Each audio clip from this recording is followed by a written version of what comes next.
सड़कों पर खदेड़े जा रहे ओवैसी और कांग्रेसी नेता। इसमें कुछ ना बताने की जरूरत है, ना किसी को उलझाने की जरूरत है। सबको हिंदी में समझ आ गया, सारा देश का मुसलमान जिंदाबाद लगा रहा है। तो आप क्यों भड़का रहे हो? आप क्यों मुसलमानों को दोयम दर्जे का रखना चाहते हो? आप क्यों मुसलमानों को पीछे रखना चाहते हो? आप क्यों चाहते हो कि मुसलमान रोता हुआ मुसलमान दिखाई दे? आप मुसलमानों को पत्थरबाज और पंचरबाजी बना के रखना चाहते हो? मुसलमानों को बढ़ने दो आगे, तरक्की करने दो आगे, चलने दो आगे। वक्फ पर हिंदुओं का समर्थन देख छिपे राहुल ओवैसी। नहीं, जो वक्फ बिल आया है वो हित में है मुसलमान के। ये विपक्ष तो अपनी वोटों के चक्कर में, इससे कुछ फर्क पड़े। जो मुल्ला है जिन्होंने ज़मीन दबा रखी है उनकी बाहर आएगी, इसलिए वो शोर मचा रहे हैं। बस किसी तरह से वक्फ बोर्ड बिल्कुल हित में है मुसलमान के। जो गरीब मुसलमान है, पसंदीदा मुसलमान है, उसके हित में है। वक्फ बिल क्या आया, ओवैसी और कांग्रेस ने तो खूब हल्ला मचाया, लोगों को खूब भड़काया, लेकिन लोगों ने तो ओवैसी और कांग्रेसियों को ऐसा लताड़ा कि उन्हें मुंह छिपाकर भागना पड़ा। और तो और दिल्ली की जनता तो ओवैसी का मुंह काला तक करना चाहती है। नमस्कार, कैपिटल टीवी देख रहे हैं आप। दिल्ली बोले के इस खास कार्यक्रम में आपका स्वागत है। वक्फ संशोधन विधेयक संसद में पारित होने पर कहीं खुशी मनाई गई तो कहीं गम दिखा। राजधानी में जामिया मिलिया इस्लामिया से लेकर ओखला, जाफराबाद और सीलमपुर जैसे मुस्लिम बहुल इलाके में मिठाइयां बांटी गईं। पंजाब में हिंदुओं ने खुशी में लड्डू बांटे, वहीं कोलकाता समेत कई जगहों पर मुस्लिमों ने इसके खिलाफ प्रदर्शन किया। दिल्ली से लेकर लुधियाना तक यही तस्वीर देखने को मिली। दिल्ली में भी ऐसी तस्वीर नजर आई। वहीं लुधियाना में तो श्री हिंदू न्यायपीठ ने विधेयक पास होने की खुशी में मिठाइयां बांटी और आतिशबाजी तक की। उत्तर प्रदेश के अलीगढ़ में दारा शिकोह फाउंडेशन के अध्यक्ष, बीजेपी अल्पसंख्यक मोर्चा के क्षेत्रीय मंत्री मोहम्मद आमिर रशीद के नेतृत्व में मुस्लिमों ने हैबिटेट सेंटर पर मोमबत्ती से वक्फ संशोधन बिल लिखकर आतिशबाजी और मिठाइयां बांटी। ये तस्वीरें देश के कई राज्यों से देखने को मिली, लेकिन क्या वाकई ऐसा था? और क्या वाकई जनता वक्फ बिल का समर्थन कर रही है? यही जानने हम दिल्ली की सड़कों पर निकल पड़े। फिर क्या था?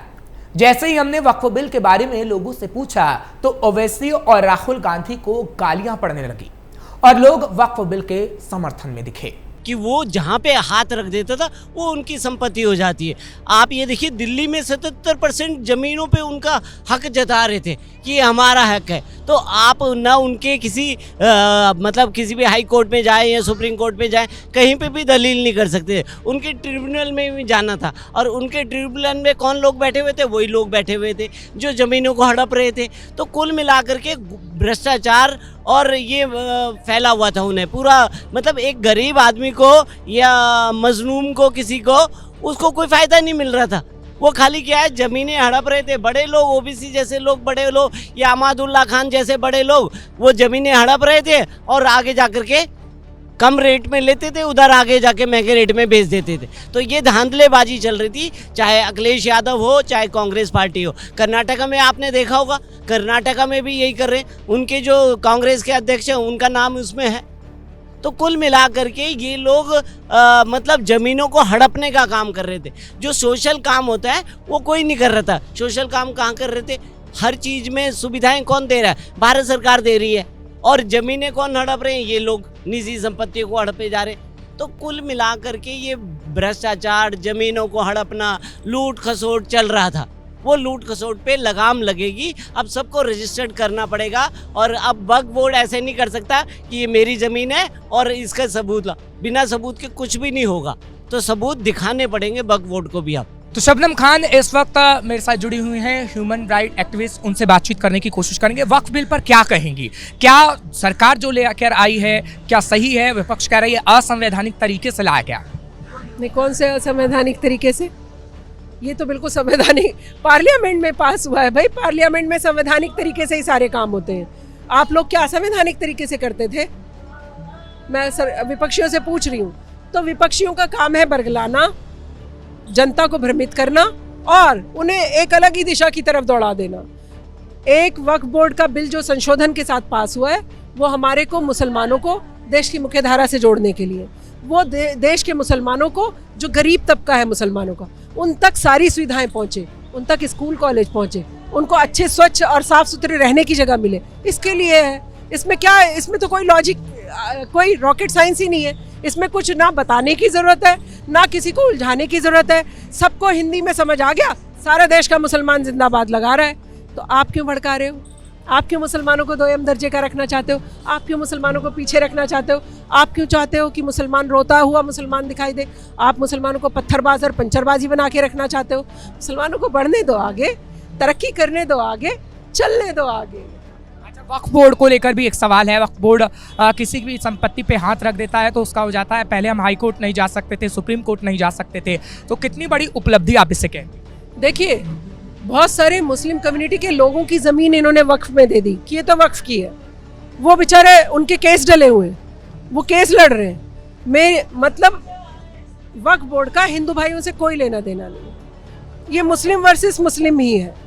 वो मुसलमान जो पीड़ित थे उनके केस चल रहे थे और वो लोग लड़ रहे थे। इसमें संशोधन की सख्त ज़रूरत थी।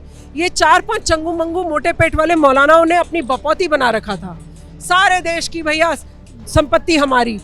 और मुसलमानों के लिए क्या दिया? कुछ नहीं। मुसलमानों के लिए कोई इदारा खड़ा किया? मुसलमानों के लिए कोई स्कूल, कॉलेज, कोई इंस्टीट्यूट, कोई MBBS करने की जगह, कोई मेरे को IAS IPS बनने की जगह, कोई मेरे को रोज़गार मुहैया कराने की जगह दिया आपने मुसलमानों को? कुछ नहीं दिया। बस झूठा भ्रम फैलाना है। और अपने जो ये 2-4 चंगू मंगू मौलाना हैं, ये जिन्होंने टोपी लगा ली, अचकन पहन ली, पेट मोटा किया और बैठ गए, भाई अल्हम्दुलिल्लाह ये हमारी ज़मीन है। बस ये चक्कर चलाते रहे। मुसलमानों की तरक्की से इनका कोई लेना देना नहीं था। हम मुसलमान तरक्की कर रहा है, मैं तो खुश आपको दिखाई दे रही हूँ, आप भी खुश होइए। सारे मुस्लिम को, देश की कम्युनिटी जितनी भी मुस्लिम रहते हैं हमारे भाई, सबको कहिए जिंदाबाद। इसी तरह से आगे बढ़िए, पढ़िए, बनिए और देश की तरक्की में भागीदार बनिए। तो देखा आपने कैसे कांग्रेसियों और ओवैसी को लोग लताड़ रहे हैं। फिलहाल वक्फ बोर्ड संशोधन बिल संसद से पास हो चुका है। अब राष्ट्रपति के हस्ताक्षर के बाद यह विधेयक कानून बन जाएगा। उम्मीद की जा रही थी कि सरकार को यह बिल पेश कराने में उसके सहयोगी दलों की ओर से दिक्कत आ सकती है, पर ऐसा नहीं हुआ। यह भी आशंका थी कि मुस्लिम समुदाय इस विधेयक को लेकर उग्र हो सकता है, पर ऐसा भी नहीं हुआ। उत्तर भारत के राज्यों में जिस शांति के साथ मोदी सरकार निपट चुकी, वो इस बात का प्रतीक है कि केंद्र सरकार को इस बिल पर मुस्लिम समुदाय का भी समर्थन मिला है। बुधवार को जिस दिन बिल को लोकसभा में पेश किया गया था, उस दिन तो देश के कई हिस्सों से मुसलमानों की ओर से मिठाइयां बांटने की खबरें आई, जिसकी तस्वीर हमने आपको दी। हालांकि विपक्ष लगातार विरोध करता रहा। विपक्ष का विरोध इस आधार पर था कि ये मुसलमानों की धार्मिक मामलों में अड़ंगा डालने की कोशिश है, पर विपक्ष इस बात को साबित नहीं कर सका कि किस तरह ये विधेयक मुसलमानों के धार्मिक मामलों में हस्तक्षेप कर रहा है। मुस्लिम नेताओं ने जो तर्क दिए इतने सही नहीं थे, ना ही सतही तौर पर सही थे कि उन पर आम मुसलमान भरोसा कर सके। मुस्लिम नेताओं ने कहा कि वक्फ एक्ट में संशोधन नहीं हो सकता, पर जब जनता खुद देख रही है कि एक्ट बना ही था संसद के कानून से और कई बार संशोधन भी हुआ संसद से, तो फिर संशोधन क्यों नहीं हो सकता। विरोधियों ने कहा कि वक्फ अधिनियम संशोधन पर सरकार बात नहीं करना चाहती, पर सरकार ने बताया कि जेपीसी इसलिए ही बनाई गई थी। देश भर के लाखों मुसलमानों से जेपीसी ने बात भी की, जो रिकॉर्ड में भी दर्ज है। सरकार ने उनसे कई सुझावों को स्वीकारा भी। रही बात गैर इस्लामिक लोगों के बोर्ड में शामिल करने की, तो गृह मंत्री अमित शाह ने स्पष्ट कर दिया कि इस तरह की कोई बात है ही नहीं। बताया जा रहा है कि गैर इस्लामिक लोगों को केवल उस कमेटी में जगह दी जा रही है जिसका काम दूसरे धर्म के लोगों की जमीनों के कब्जे की जांच करना होगा। यानी सारी बातें स्पष्ट थी, कोई कंफ्यूजन ही नहीं था और आम जनता अच्छे से समझ गई कि वक्फ बिल हित में है और विपक्ष इस पर सिर्फ बेमतलब राजनीति कर रहा है।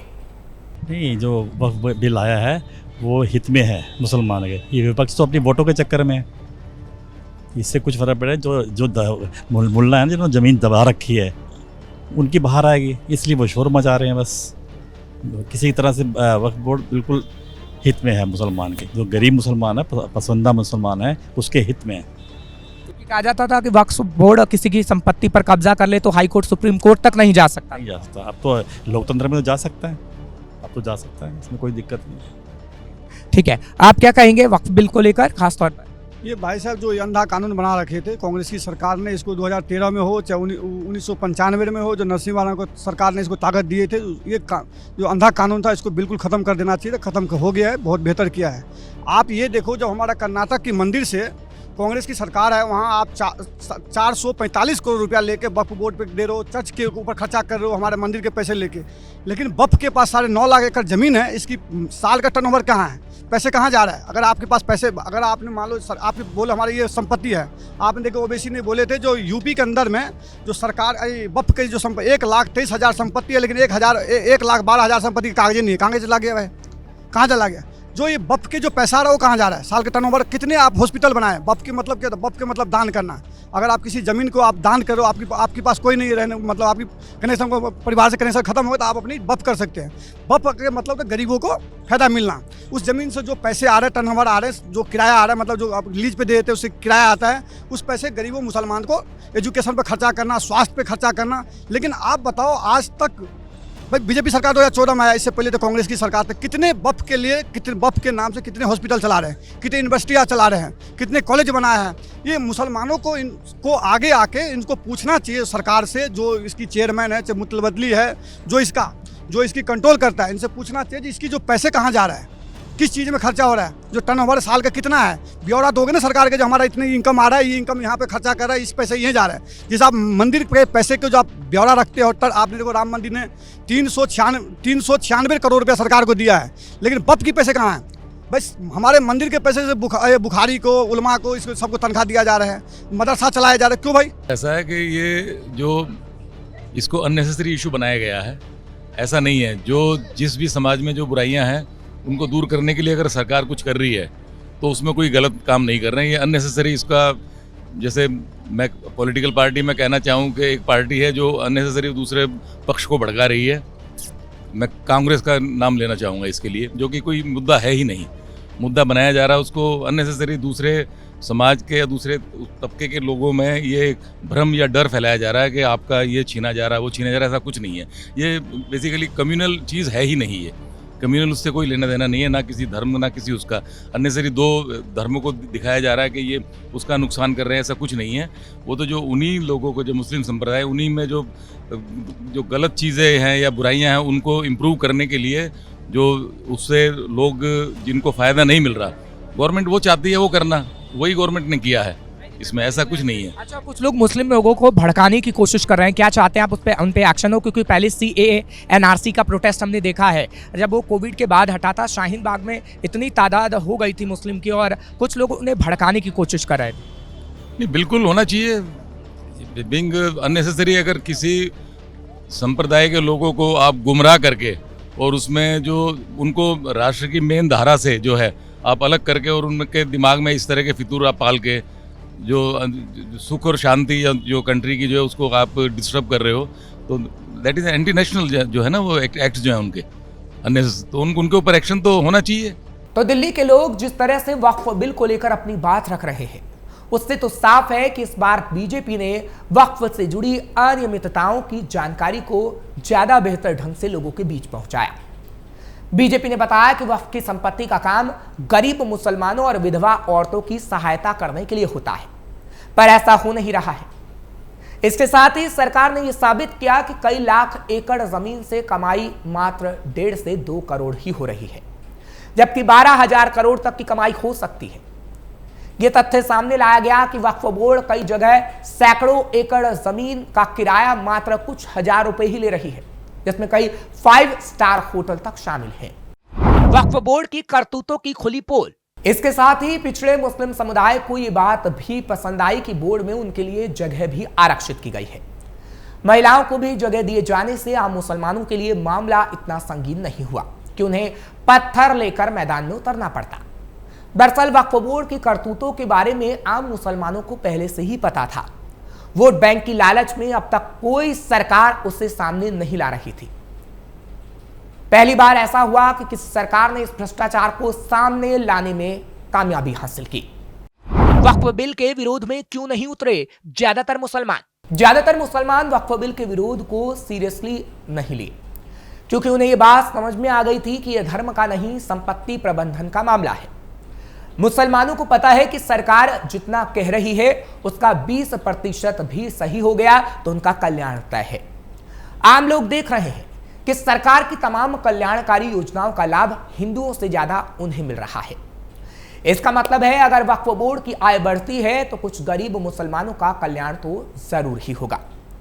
और यह बात देश के मुसलमानों को अब समझ में आ गई है और यही वजह है कि ओवैसी और कांग्रेसियों को सड़कों से खदेड़ा जा रहा है। फिलहाल दिल्ली बोले प्रोग्राम में बस इतना ही, फिर आपसे मुलाकात होगी। तब तक के लिए मुझे इजाजत दीजिए। बाकी तमाम खबरों के लिए आप देखते रहिए कैपिटल टीवी।